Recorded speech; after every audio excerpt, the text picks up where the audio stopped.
I'm a Gamcel staff, work on the customer care.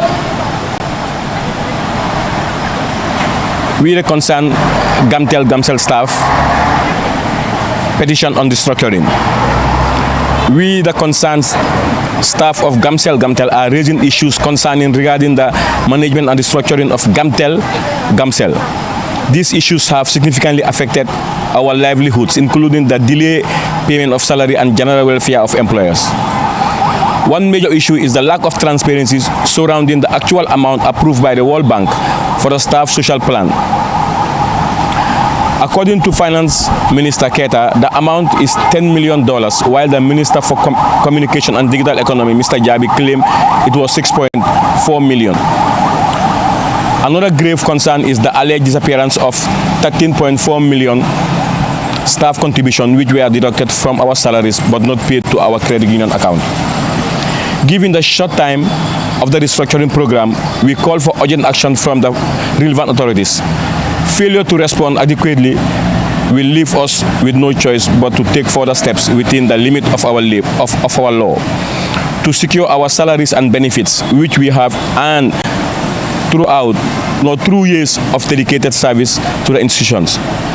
Following our initial petition on 20 January 25 to Gamtel, the Ministry of Communication and Digital Economy, the Department of Labor, and the other relevant authorities with the under-designed concerned staff were right again to inform you most of our demands remain unmet. Salary payments continue to be irregular.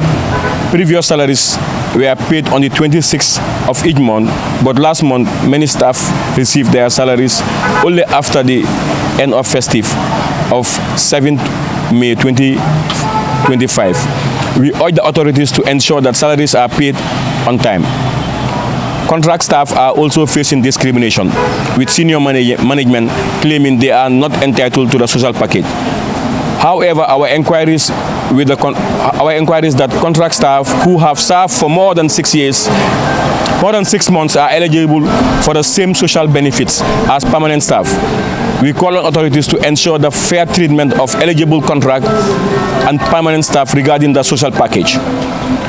The number of affected staff is substantial. According to the restructuring program, out of a total of 1,056 staff, 706 are removed, with only 350 retained. The report further indicates that 520 staff under the age of 55 have adapted for voluntary departure, while 155 staff aged 55 to 59 are to take voluntary retirement. Many staff are caught with signing voluntary departure forms under the threat of receiving only 6 months' salary if they refuse. These forms were distributed Thursdays, 3rd April 2025, and the staff were urged to return them on Monday, 7th April 2025. We must also bring to attention of the authorities that numerous critics issues remain unaddressed and must be resolved in the coming weeks. The restructuring is expected to be fully implemented by 31st August 2025, just 3 months away. One of our biggest concerns remains the lack of transparency regarding the funds approved by the World Bank for staff compensation. The Minister of Finance and Economic Affairs publicly stated on Coffee Time with Peter Gomez on 27th May 2025 that $10 million, approximately $700 million have been approved. However, on the 26th June, the Minister of Communication and Digital Economy told Parliament that the World Bank have allocated $6.4 million, which is about $448 million for implementing the social plan. We urge the authorities to provide clear communication and ensure that the entire $10 million approved by the World Bank is used exclusively for affected staff. We also aware that significant payments have been made to certain individuals who conducted sensitization tours around the country concerning the restructuring. Our previous petitions included critical points such as unavailable credit union deductions even after approaching the labor department, lack of medical insurance, which is essential during the restructuring program, denial of access to Social Security and Housing Finance Corporation information, poor sanitary conditions, insufficient cash power. Thank you. My name is Sheikh Ebaji. I'm a supervisor at Gamcel Customer Service. Okay. First of all, I want to elaborate on the credit union. We have been following this for over 3 years. I personally start talking about these issues, but few of our managers will start talking. Don't listen to him, don't listen to him. Without knowing that this is a fraud. I want my management to understand this is a fraud, and we can take legal action against them.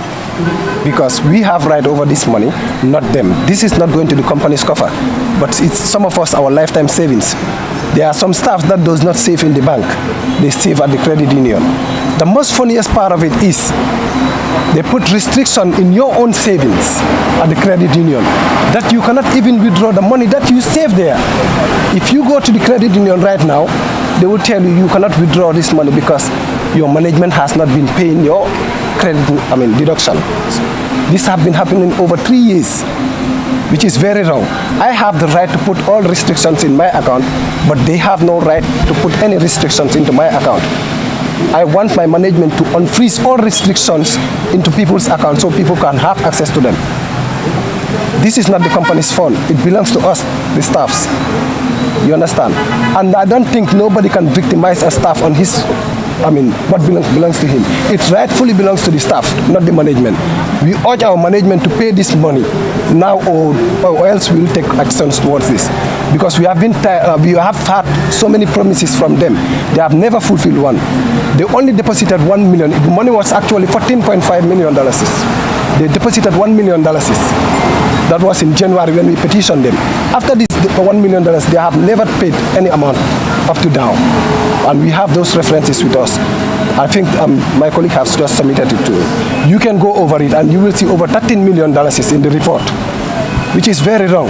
I personally, if I took $1 from the company, they will ask me to pay it. When they were paying this social plan, they asked the banks to put restrictions in our account, which I was a victim. I went to the bank and told the bank, if you don't remove this restriction, I will sue you because it's my account. Only the court has the power to put restriction in my account, not the bank, neither my management. Is that when they unfreeze my account that I have access to it? What about the other staff who perhaps maybe probably they don't know their constitutional right. But this is my constitutional right. The constitution can put restriction in my account. Aside from that, the bank doesn't have the right to put restriction in my account. They have the right to protect my account, but they have no right to put any restrictions in my account. This is the problem.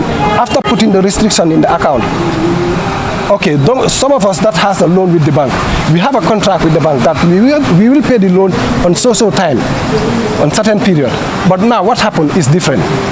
After the money was paid to the account, the bank has to offset the loan automatically and left you with your balance. Some of us went home with just less than $50,000. You know, so I feel personally, the management have no remorse for the staffs. Because if you are deducting my money and it's not going to where it is supposed to go, what is that? It's stealing. I cannot steal from the company. Why are they stealing from me? We are citizens. We have rights over our assets. You understand? Let them be neutral. Let them be fair to us. Let them treat us as staffs. Pay our money. For the Social Security, we will know what to do with Social Security. We will go to Social Security because we understand Social Security they have their own court, and we will pressure them to make sure they put this for the interest of the staffs, because some of our Social Security is our lifetime savings. If we don't have this after work, how does it look? You go to Social Security and then they tell you your company was not bringing your funds, you know, and then the amount that we saw in the newspaper was over 49 million for Gamcel, you know, and some are saying that both Gamtel and Gamcel, it's over 75 million. That's a huge amount of money. You know, what were our management doing before? Because we believe if you deduct the money from us, you should deposit it at the right place. Now, if you don't deposit this money to the right place, where is the money? Where is the money going to? This is the $1 million question. Who are responsible? Let them come out and tell us where they put our money. It belongs to the staffs, not the company. You know? So otherwise, we'll have another press release, and then that will be more interesting, because we will invite even the international media to come on board. You know, this is our problem right now. You know, and then we have to understand that some of them are calling even the staffs not to attend this press conference. I personally, I work for 12 years without no leave. Now the social plan come. They are saying we are not part of it. Why? Why are we not part of it? Where are we working? This is not the same Gamcel with them. And we work this extra because there's no leave. There's nothing for us there. And the social plan came, they say we are not part of it. Why? That's the question I have. Why? It means they are satisfied with you after 6 months. If you say they don't terminate your contract, they are satisfied with you, with your service. Then you have to enjoy the same benefit as everybody working there. But the question I only ask is, why are we not part of it? That's the thing I want to know. Why? Why are we not part of it?